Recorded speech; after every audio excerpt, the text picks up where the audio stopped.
Chapitre 2 où Passepartout est convaincu qu'il a enfin trouvé son idéal. Sur ma foi, se dit Passepartout, un peu ahuri tout d'abord, j'ai connu chez Madame Tussaud des bonhommes aussi vivants que mon nouveau maître. Il convient de dire ici que les bonhommes de Madame Tussaud sont des figures de cire, fort visitées à Londres, et auxquelles il ne manque vraiment que la parole.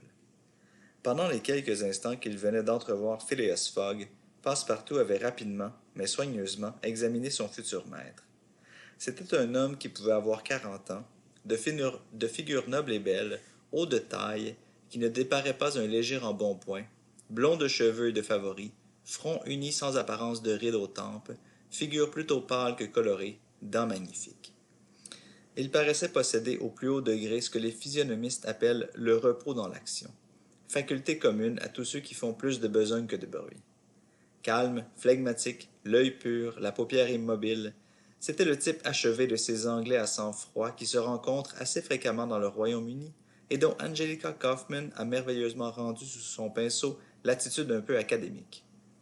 Vu dans les divers actes de son existence, ce gentleman donnait l'idée d'un être bien équilibré dans toutes ses parties, justement pondéré, aussi parfait qu'un chronomètre de Leroy ou de Earnshaw.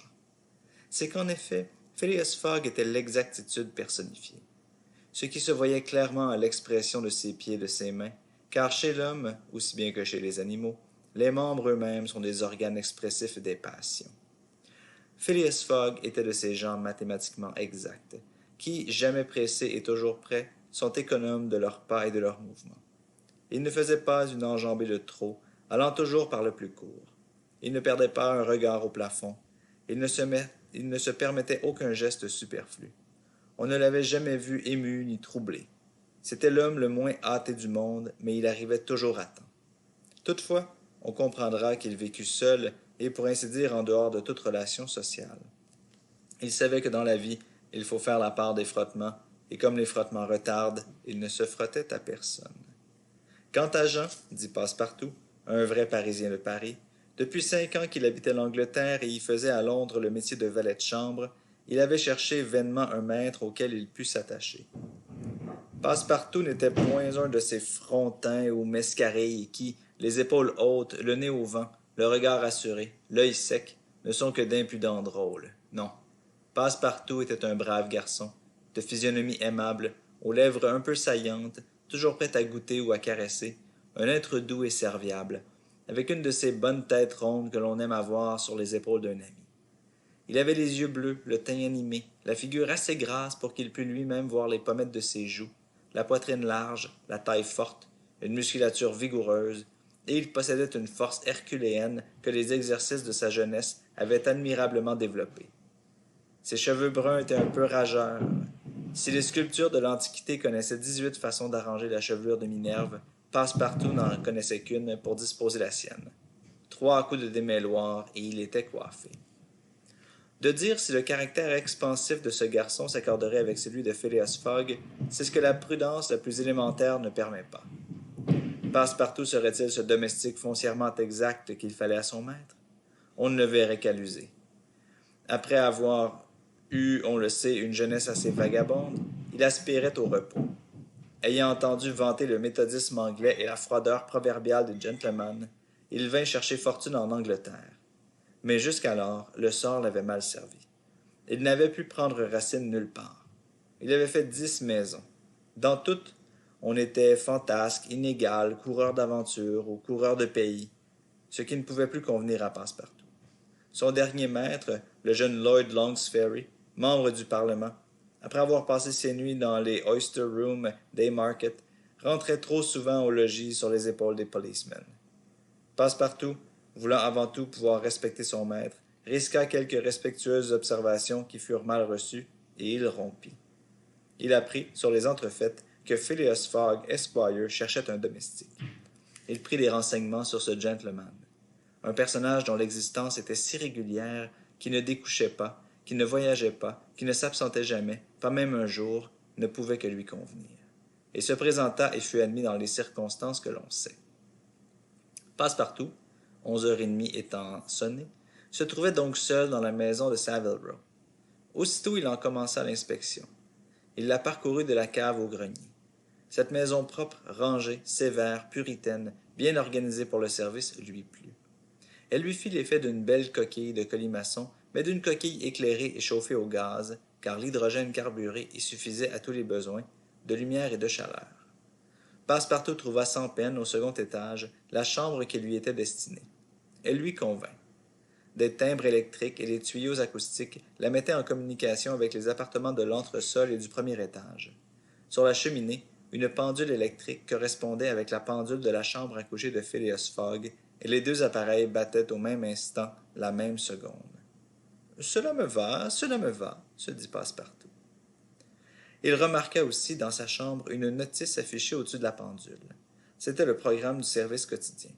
Il comprenait, depuis 8 heures du matin, heure réglementaire à laquelle se levait Phileas Fogg, jusqu'à 11h30, heure à laquelle il quittait sa maison pour aller déjeuner au Reform Club, tous les détails du service, le thé et les rôtis de 8h23, l'eau pour la barbe de 9h37, la coiffure de 10h moins 20, etc. Puis de 11h30 du matin à minuit, heure à laquelle se couchait le méthodique gentleman, tout était noté, prévu, régularisé. Passepartout se fit une joie de méditer ce programme et d'engraver les divers articles dans son esprit. Quant à la garde-robe de monsieur, elle était fort bien montée et merveilleusement comprise. Chaque pantalon, habit ou gilet portait un numéro d'ordre reproduit sur un registre d'entrée et de sortie, indiquant la date à laquelle, suivant la saison, ces vêtements devaient être tour à tour portés. Même réglementation pour les chaussures. En somme, dans cette maison de Savile Row, qui devait être le temple du désordre à l'époque de l'illustre mais dissipé Sheridan, ameublement confortable annonçant une belle aisance. Pas de bibliothèque, pas de livres qui eussent été sans utilité pour Mr. Fogg, puisque le Reform Club mettait à sa disposition 2 bibliothèques, l'une consacrée aux lettres, l'autre au droit et à la politique. Dans la chambre à coucher, un coffre-fort de moyenne grandeur que sa construction défendait aussi bien de l'incendie que du vol. Point d'armes dans la maison, aucun ustensile de chasse ou de guerre. Tout y dénotait les habitudes les plus pacifiques. Après avoir examiné cette demeure en détail, Passepartout se frotta les mains, sa large figure s'épanouit, et il répéta joyeusement « Cela me va. Voilà mon affaire. Nous nous entendrons parfaitement, Mr. Fogg et moi. Un homme casanier et régulier. Une véritable mécanique. Eh bien, je ne suis pas fâché de servir une mécanique. » Chapitre 3. Où s'engage une conversation qui pourra coûter cher à Phileas Fogg. Phileas Fogg avait quitté sa maison de Savile Row à 11h30, et après avoir placé 575 fois son pied droit devant son pied gauche et 576 fois son pied gauche devant son pied droit, il arriva au Reform Club, vaste édifice, élevé dans Pall Mall, qui n'a pas coûté moins de 3 millions à bâtir. Phileas Fogg se rendit aussitôt à la salle à manger, dont les 9 fenêtres s'ouvraient sur un beau jardin aux arbres déjà dorés par l'automne. Là, il prit place à la table habituelle où son couvert l'attendait. Son déjeuner se composait d'un hors-d'œuvre, d'un poisson bouilli relevé d'une reading sauce, de premier choix, d'un roast beef écarlate agrémenté de condiments mushroom, d'un gâteau farci de tiges de rhubarbe et de groseilles vertes, d'un morceau de Chester, le tout arrosé de quelques tasses de cet excellent thé, spécialement recueilli pour l'office du Reform Club. À 12h47, ce gentleman se leva et se dirigea vers le grand salon, somptueuse pièce ornée de peintures richement encadrées. Là, un domestique lui remit le Times non coupé, dont Phileas Fogg opéra le laborieux dépliage avec une sûreté de main qui dénotait une grande habitude de cette difficile opération. La lecture de ce journal occupa Phileas Fogg jusqu'à 3h45, et celle du Standard, qui lui succéda, dura jusqu'au dîner. Ce repas s'accomplit dans les mêmes conditions que le déjeuner, avec adjonction de Royal British Sauce. À 6h moins 20, le gentleman reparut dans le grand salon et s'absorba dans la lecture du Morning Chronicle. Une demi-heure plus tard, divers membres du Reform Club faisaient leur entrée et s'approchaient de la cheminée, où brûlait un feu de houille. C'étaient les partenaires habituels de Mr. Phileas Fogg, comme lui enragé joueur de whist. L'ingénieur Andrew Stewart, les banquiers John Sullivan et Samuel Fallentin, le brasseur Thomas Flanagan, Gauthier Ralph, un des administrateurs de la Banque d'Angleterre, personnage riche et considéré, même dans ce club qui compte parmi ses membres les sommités de l'industrie et de la finance. « Eh bien, Ralph, demanda Thomas Flanagan, où en est cette affaire de vol? »« Eh bien, répondit Andrew Stewart, La banque en sera pour son argent. J'espère, au contraire, dit Gauthier Ralph, que nous mettrons la main sur l'auteur du vol. Des inspecteurs de police, gens fort habiles, ont été envoyés en Amérique et en Europe, dans tous les principaux ports d'embarquement et de débarquement, et il sera difficile à ce monsieur de leur échapper. Mais on a donc le signalement du voleur demanda Andrew Stewart. D'abord, ce n'est pas un voleur, répondit sérieusement Gauthier Ralph. Comment ce n'est pas un voleur? Cet individu qui a soustrait 55 000 livres en banknotes, 1 375 000 francs. Non, répondit Gauthier Ralph. C'est donc un industriel, dit John Sullivan. Le Morning Chronicle assure que c'est un gentleman. Celui qui fit cette réponse n'était autre que Phileas Fogg, dont la tête émergeait alors du flot de papier amassé autour de lui. En même temps, Phileas Fogg salua ses collègues, qui lui rendirent son salut. Le fait dont il était question, que les divers journaux du Royaume-Uni discutaient avec ardeur, s'était accompli 3 jours auparavant, le 29 septembre. Une liasse de banknotes, formant l'énorme somme de 55 000 livres, avait été prise sur la tablette du caissier principal de la Banque d'Angleterre.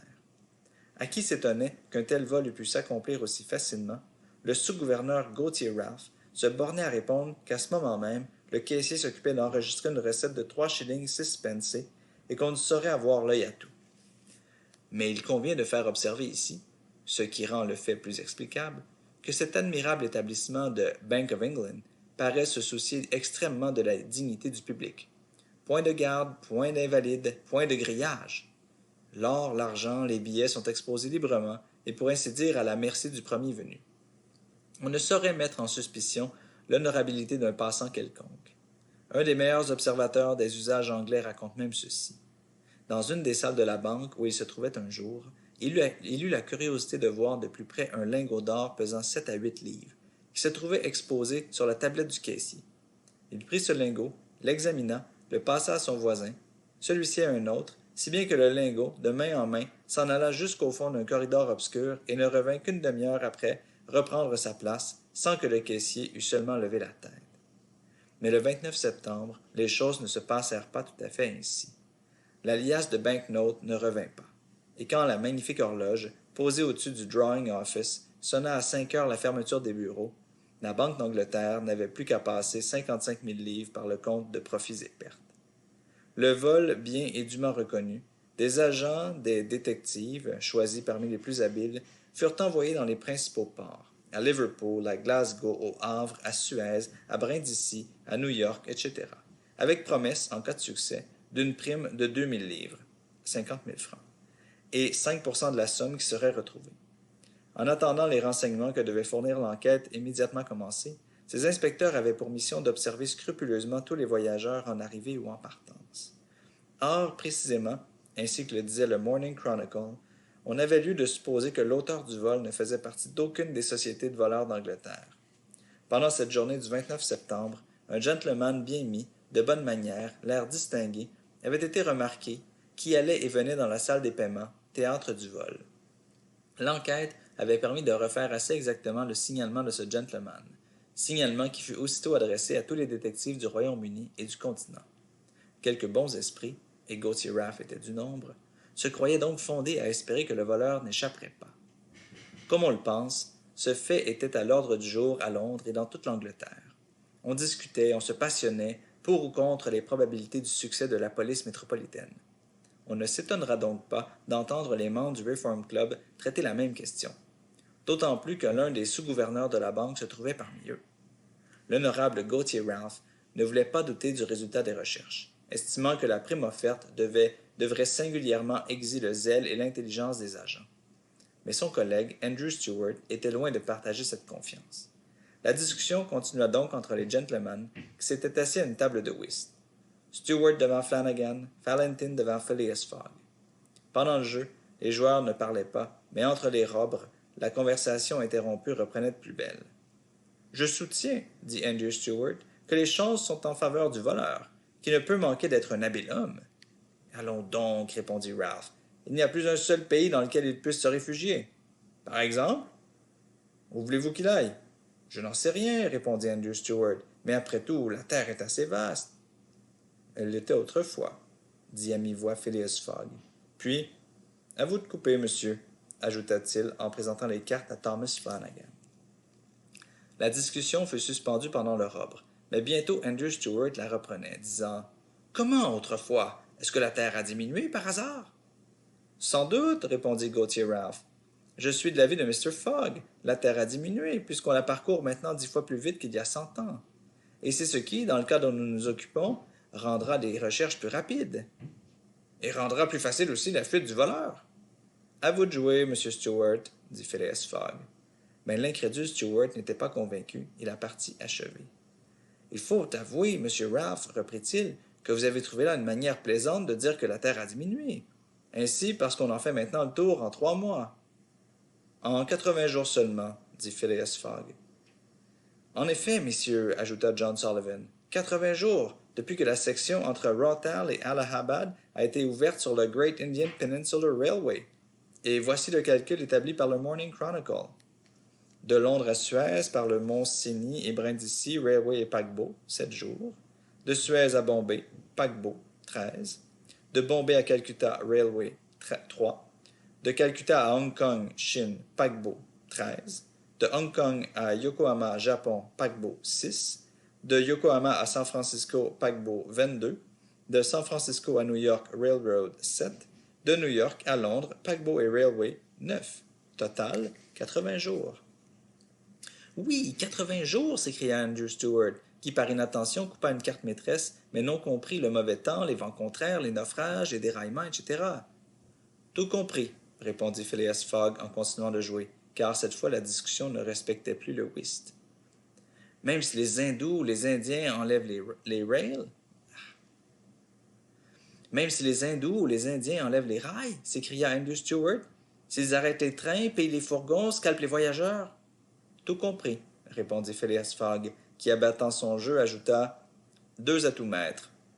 Andrew Stuart, à qui c'était le tour de faire, ramassa les cartes en disant « Théoriquement, vous avez raison, Monsieur Fogg, mais dans la pratique? »« Dans la pratique aussi, Monsieur Stuart. Je voudrais bien vous y voir. Il ne tient qu'à vous. Partons ensemble. »« Le ciel m'en préserve, s'écria Stuart, mais je parierais bien 4000 livres, 100 000 francs, qu'un tel voyage fait dans ces conditions est impossible. »« Très possible, au contraire, répondit Mr. Fogg. Eh bien, faites-le donc. Le tour du monde en 80 jours? Oui, je le veux bien. Quand? Tout de suite. C'est de la folie, s'écria Andrew Stuart, qui commençait à se vexer de l'insistance de son partenaire. Tenez, jouons plutôt. Refaites alors, répondit Phileas Fogg, car il y a mal donne. Andrew Stuart reprit les cartes d'une main fébrile, puis tout à coup, les posant sur la table. Eh bien oui, Monsieur Fogg, dit-il, oui, je parie 4000 livres. Mon cher Stuart, dit Fallentin, calmez-vous, ce n'est pas sérieux.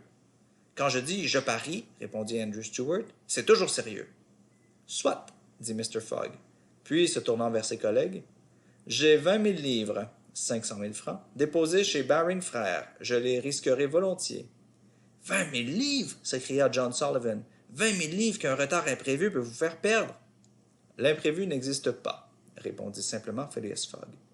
Mais, Monsieur Fogg, ce laps de 80 jours n'est calculé que comme un minimum de temps. Un minimum bien employé suffit à tout. Mais pour ne pas le dépasser, il faut sauter mathématiquement des railways dans les paquebots et des paquebots dans les chemins de fer. Je sauterai mathématiquement. C'est une plaisanterie. Un bon Anglais ne plaisante jamais quand il s'agit d'une chose aussi sérieuse qu'un pari, répondit Phileas Fogg. Je parie 20 000 livres contre qui voudra que je ferai le tour de la Terre en 80 jours au moins, soit 1920 heures ou 115 200 minutes. Acceptez-vous? Nous acceptons, répondirent messieurs Stuart, Fallentin, Sullivan, Flanagan et Ralph après s'être entendus. Bien, dit Mr. Fogg. Le train de Douvres part à 8h45, je le prendrai. Ce soir même? Demanda Stuart. Ce soir même, répondit Phileas Fogg. Donc, ajouta-t-il en consultant un calendrier de poche, puisque c'est aujourd'hui mercredi 2 octobre, je devrais être de retour à Londres, dans ce salon même du Reform Club, le samedi 21 décembre à 8h45 du soir, faute de quoi les 20 000 livres déposés actuellement à mon crédit chez Baring Frères vous appartiendront de fait et de droit, messieurs. Voici un chèque de pareille somme. Un procès-verbal du pari fut fait et signé sur le champ par les 6 co-intéressés. Phileas Fogg était demeuré froid. Il n'avait certainement pas parié pour gagner, et n'avait engagé ses 20 000 livres, la moitié de sa fortune, que parce qu'il prévoyait qu'il pourrait avoir à dépenser l'autre pour mener à bien ce difficile, pour ne pas dire inexécutable projet. Quant à ses adversaires, eux, ils paraissaient émus, non pas à cause de la valeur de l'enjeu, mais parce qu'ils se faisaient une sorte de scrupule de lutter dans ces conditions. 7 heures sonnaient alors. On offrit à Mr. Fogg de suspendre le whist afin qu'il pût faire ses préparatifs de départ. « Je suis toujours prêt, » répondit cet impassible gentleman, et, donnant les cartes, « Je retourne carreau, dit-il. À vous de jouer, Monsieur Stewart. »